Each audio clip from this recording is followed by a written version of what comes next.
Pozdrav svima, evo nas ponovo u novoj epizodi Dota 2 biografije heroja.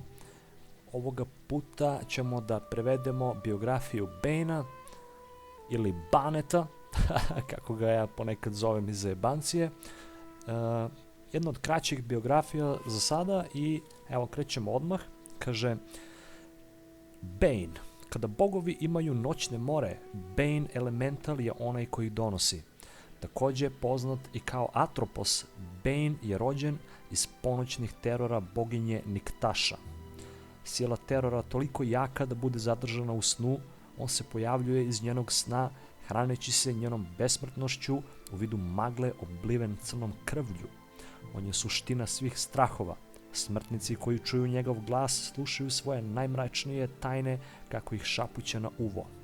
On poziva skrivene strahove iz srca svakog heroja. Nesanica nije nikakva zaštita jer Baneova crna krv koja non stop kaplje je lepak koji zarobljava njegove žrtve u noćnim morama. U Baneovom prisustvu svaki heroj se seti da se plaši mraka. Buhahaha. Stvarno opaka biografija, kratka i jasna. Bane je nešto što ne želite u svojim snovima, a pogotovo u noćnim morama. Tako da Bane Elemental boys, čuvajte se Bane-a i nemojte nikako da ga sanjate. Vidimo se uskoro, pozdrav!